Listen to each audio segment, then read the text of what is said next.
Hello, hello. Welcome to our month's woodland walk. And today we have Joshua White from the Fireside Project. And it's a great pleasure to have you here, Joshua. Would you please introduce yourself to our lovely listeners? It's an honor to be here. My name is Joshua White. I'm the founder and executive director of an American nonprofit called Fireside Project. And as we'll get into, we have two main offerings, the psychedelic support line, as well as our new psychedelic coaching program. Wow. Okay. Well, I'm really looking forward to hearing about the coaching program, which is new. But the support line I've known about for a little while, and it feels like the word is really getting out there. I keep seeing Fireside Project cards everywhere, and it feels like people really know that this is a resource now for our community. So will you tell us a bit about the helpline, how it works, how people can access it, and also how you ended up here? So tell us a bit about your journey to here. Sure.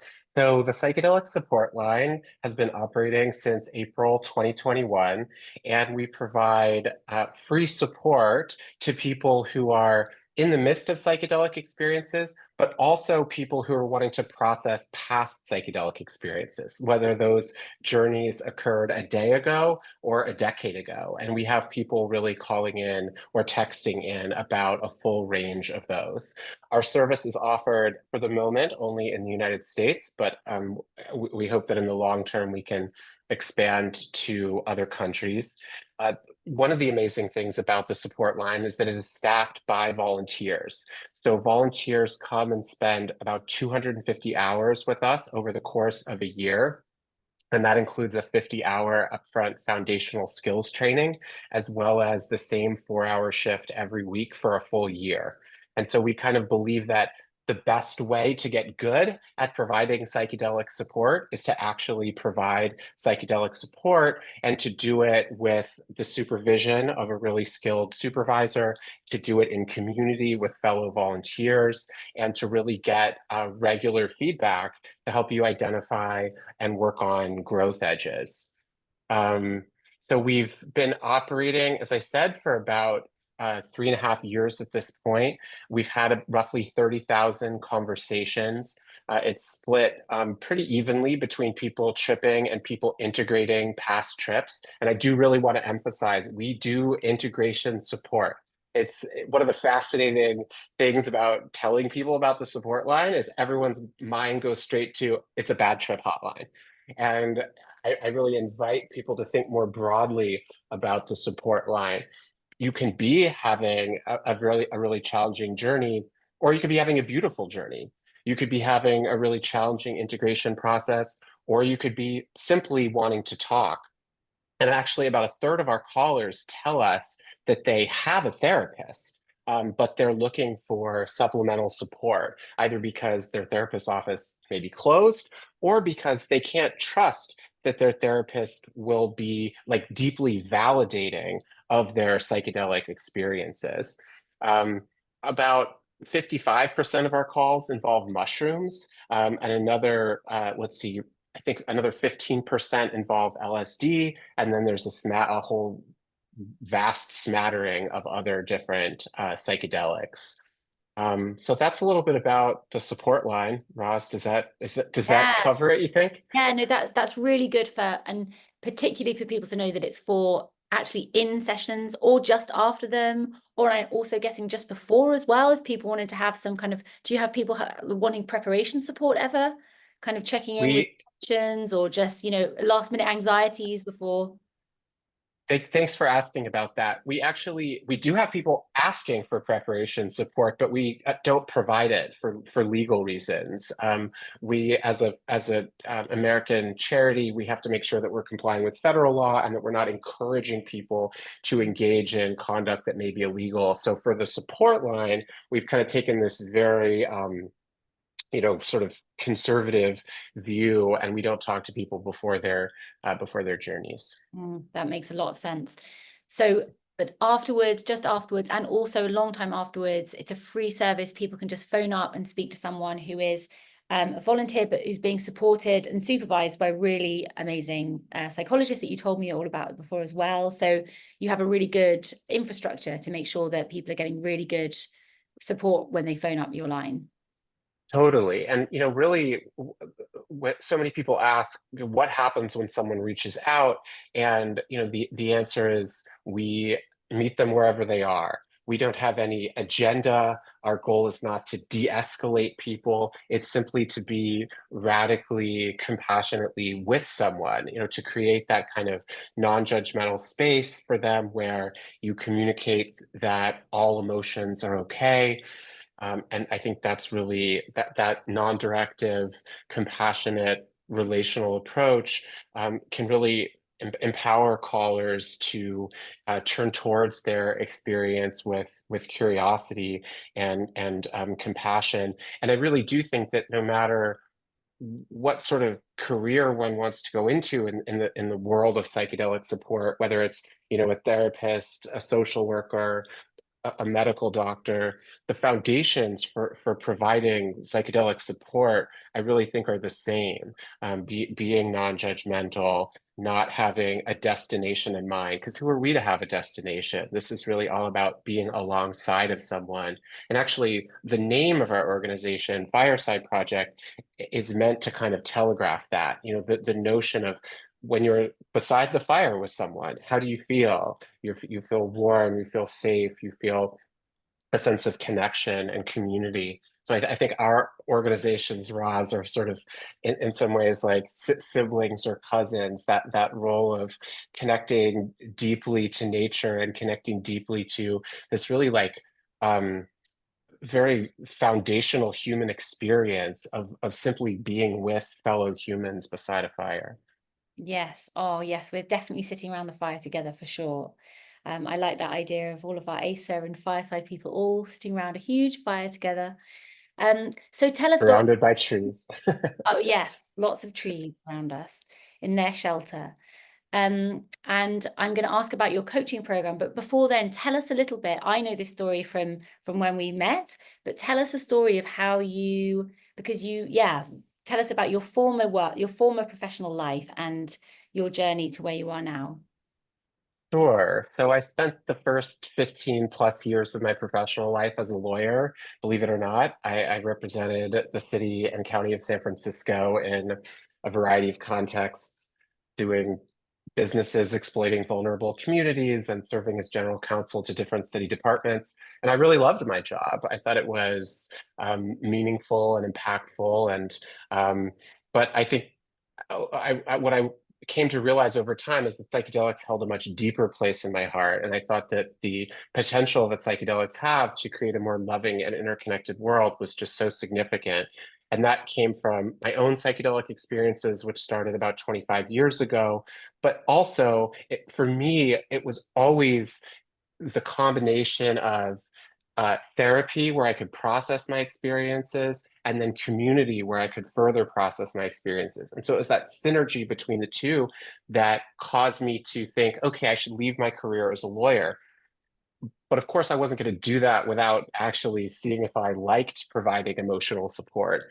And so I started volunteering many years ago at the Zendo Project at festivals like Burning Man and others in the US. And then I started volunteering on this fascinating hotline in San Francisco that has the mission of preventing child abuse. And one of the things that made that hotline unique is that it included inbound conversation, so parents could call us during activated moments, but then we would give them follow-up calls, the clients follow-up calls as long as they wanted. And so I talked to my clients sometimes weekly for years, and that allowed me to form this belief that one, hotlines are incredible. They're free, they're everywhere. They can be a way to give support to people who may not have had access to it. They're an amazing training ground for aspiring practitioners, but also that non-clinical support can really be this incredibly like vast and deep way to be with people and to support them navigating some of the most complex issues of their lives. And Roz, you and I have kind of like bonded over this so often, like the notion that like when things get difficult, you have to go to an expert is I think a modern Western construct, often driven by insurance companies, and it's just completely wrong. That's not to say that therapy isn't a great resource for some people some of the time. It's just that there are other resources. And so at the start of the pandemic, I decided to kind of combine these two loves of mine, providing psychedelic support and hotlines, and Fireside really was born from there. And I think before I started it, I kind of thought like, what are the main problems in the psychedelic field, which of course is replete with problems. But one problem was people need access to free support. Like that's how psychedelics will have their reach their full potential is free support. The other is there's not any experiential training. If people want to pursue this as a career, they need experiential training, but there were no ways to do that. The third problem was the lack of diversity. And the fourth problem was really a lack of data. We just don't know that much about which psychedelics work best and for whom and when and under what circumstances. And so I thought a support line could really help solve all of those problems. With the flip of a switch, everyone in the US and eventually the world gets access to free support. Since it's staffed by volunteers, they can get experiential training. If we prioritize hiring people from the very communities that have been excluded from the psychedelic field because of the war on drugs, then we could create this pipeline into the field. And then, of course, gathering data could help solve that problem. And so that was sort of the approach to Fireside. Oh, it's a beautiful vision. It makes so much sense. And so you've actually done it. So yeah, 3.5 years in, and now you're, yeah, how many people are, how many conversations? You told me earlier, how many conversations have you had at Fireside? We've had about 30,000, and we've trained between 600 and 700 volunteers. Wow, that's amazing. That really is. It's really beautiful, and the calls. I mean, it is a wildly beautiful. I actually think in all the conversations that I've had about Fireside Project, the number one thing people say about the organization is that it's beautiful, and I feel like so gratified to hear that, because like, when do you hear that an organization is beautiful? I think Acer is beautiful, but it is. I think it's like the in some ways the purest form of human connection when you call in to talk to a stranger, and that person just simply wants to be human with you and to be there in service of you and your own growth and development. You're so right. There is something so primal and deep within us, and so yeah, fundamental to who we are. Yeah, it's key, and such a privilege to be able to give that to somebody else. And it's so lovely that so many people want to give their time and to volunteer, and that there's a way they can train and get experience. It reminds me of the best training I ever had was working as a volunteer on a suicide helpline in the UK. And Mm. the Samaritans, they're called, the training that you get with Samaritans was definitely the best training I ever had. It was just so, and the people running that organization, it was just, yeah, it was beautiful. It was a beautiful thing.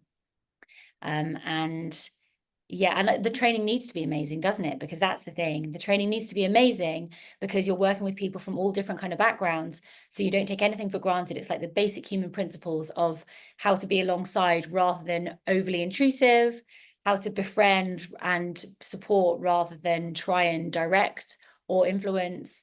And maybe that leads us on to your coaching program. So tell us a bit about this. Sure. So this just publicly launched a couple of weeks ago. It's called Fireside Certified Psychedelic Coaching Program. And one of the kind of interesting things about talking to so many people on the support line is we just get this glimpse into where are the gaps in the field and what are people wanting. And what so many of our callers are wanting was an actual long-term relationship, right? Because of course, like in all these different forms of emotional support, what people say works the best is like the therapeutic alliance, right? And so I think that concept of alliance can occur in non-psychotherapy contexts as well. And so we're basically a psychedelic coaching telehealth platform. So what does that mean? It means that if you have an upcoming journey and you really want to dive deep, like, why am I doing this journey? Why now? What are the obstacles that I may encounter? What do I want to let go of? What do I want to find? you hire a coach, and you go to our website, you pick a coach based on photo and bio, and then you dive deep. You can have weekly sessions, you can have twice a week, and then after your journey, not during, but after your journey, that same coach will be right there waiting for you, and you can continue that as a long-term relationship with that coach. So that coach can really be like a continuous presence. In your life from sort of the moment you say yes to the journey until you feel your integration process coming to an end, even though of course we know integration never truly ends. But I think the sort of space into which we stepped with this coaching program is that really, with all due respect, the coaching field is a bit of a disaster, right? Anyone can call themselves a coach without any training. Even if they have good training, how can you trust them? They're sort of lone wolves out there in the world, accountable to no one and with questionable ethics. Now, that's not to say that there aren't some good coaches. It's just, how do you know who the good coaches are? And and for coaching to be really taken seriously as a modality in the field, we needed to do more. And so Fireside, I think, has done that. And so how is that? Well, we're the first company that trains, hires, then provides clinical supervision to its coaches.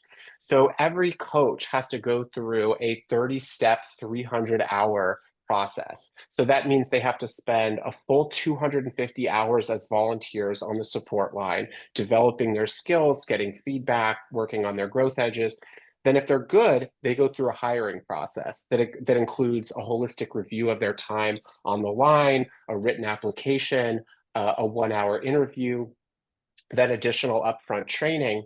And then I think the real like coup de grace, if you will, is weekly clinical supervision. So that means all of the coaches sit down with this incredible psychologist, Jacob Hamm, who is a psychology professor at Mount Sinai, and really apply the principles of clinical supervision into this coaching context. So that means like really a deep dive into transference and countertransference. Like, what's present for me when I'm supporting this person? What are they projecting onto me? How are these kind of what are the dynamics that are present between us, and how can we sort of harness those dynamics in service of the person's healing?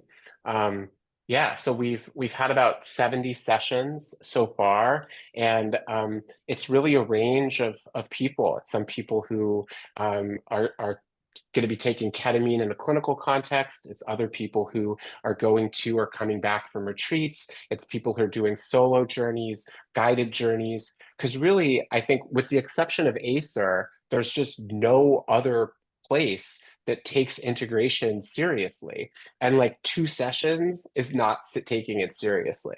And so I think part of our, Roz, like just I'll say for myself, just deep admiration and respect is, for the way that you all approach integration as this like long and deep and community and sort of nature inspired process. No one else does that.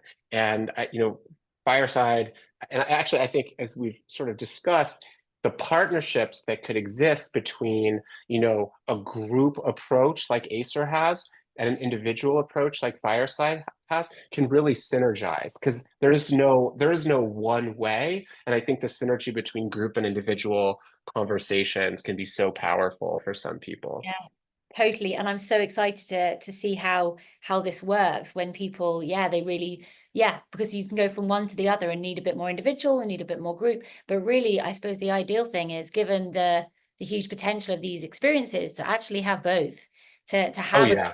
and also have your own individual coach that's there just for you in a different kind of relationship. I think that's really giving yourself a really, really good start, and a really, really, just giving these experiences what they deserve, in terms of, we put so much energy into these journeys, and then I think having a year afterwards, or even more than that, is Oh, so it's necessary. so good. And it's like and I think the thing is like the Western capitalist model of trying to just cram healing into, 2 weeks or a month, or just putting so much focus on the patented molecule that the drug development company put all this money behind.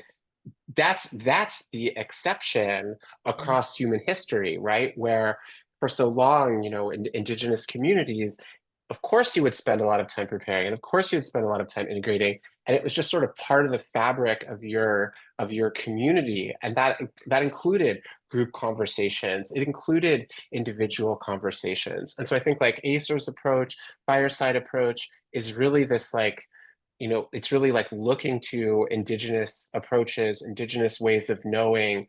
And of course, we can never be like those communities, but I think we're trying, at least for us, trying to like draw and honor the approaches that those communities have, because the models just don't exist in Western civilization. And I know that's why, in some sense, Roz, it feels like we've been fighting these uphill battles, because you're not just trying to like convince people to sort of pay for a particular service, but it's to actually create a new understanding of how healing works that's really at odds with um, everything in the mainstream media about psychedelics. Yeah. Oh, beautifully said. Beautifully said. And it feels like if this works, then it's relevant for it's so much bigger than just psychedelic work as well. Like Yes. model of like what you're creating is like a kind of whole infrastructure, and this kind of scaling, rippling infrastructure for support and listening and really well-trained, highly skilled listeners and supporters. And yeah, we're going to need that in the times that are coming, because yeah, when life feels like a bad trip, and at the moment don't need any psychedelics to be feeling like life can be a bit of a bad trip at the moment, just kind of there's big stuff happening. And it's amazing to think that there are ways of these peer support models to really reskill us in this lost art of holding space for each other, and not trying to just tell each other what to do, but actually just that space. It's so precious, because so often in the world, it's kind of like, yeah, there's direction and there's influence and there's pressure, but just that space to just let yourself grow in the direction you need to grow, and to witness each other through difficult times. We're going to need it, psychedelics or no psychedelics.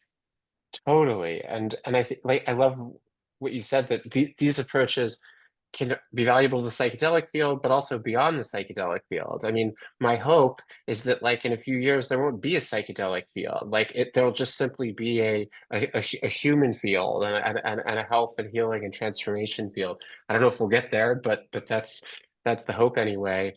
And Mm. just one other, to add on one thing to what you said, like I think the role of lived experience, particularly in the psychedelic field, is so important, right? Like, if you come back from a psychedelic journey and you've, died and became God and expanded beyond God and then became a tree and a bird, one may fear uh, speaking with such candor to a therapist about that, with all due respect.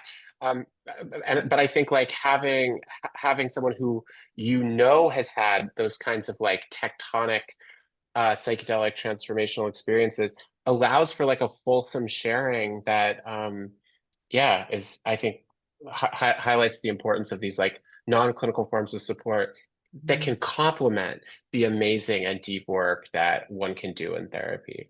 Mm. Oh, well, it's lovely to be co-travelers in this journey together, and Truly. all the ways Fireside and Asa can interweave. And how can people find out about the helpline and also about the coaching program? So it all happens at firesideproject.org. And you can follow us on Instagram at Fireside Project. And then also, we get a lot of questions about like, how can I become a volunteer? The best thing to do is sign up for our newsletter on our website or follow us on Instagram, and we're regularly letting folks know. We do about 4 hirings per year. And so we did one a couple months ago, so stay tuned. We'll probably do another one early in the new year. Amazing. Oh, well, thank you so much. And let's see how we can cross-pollinate and collaborate in the near future. And until then, thank you Perfect. so much for being with me on this woodland walk. The woodland walk, which doesn't actually have any trees. I don't know why we call it a woodland walk. It's just nice to think of ambling through the woods with lovely people. So It's a maybe vibe. It's a vibe. it's a vibe, and thank you for bringing you've brought the woodland vibe in. So yeah, thank you Oh, so much, Josh, and see you soon. it's an honor to be here with you. Thank you. Thank you.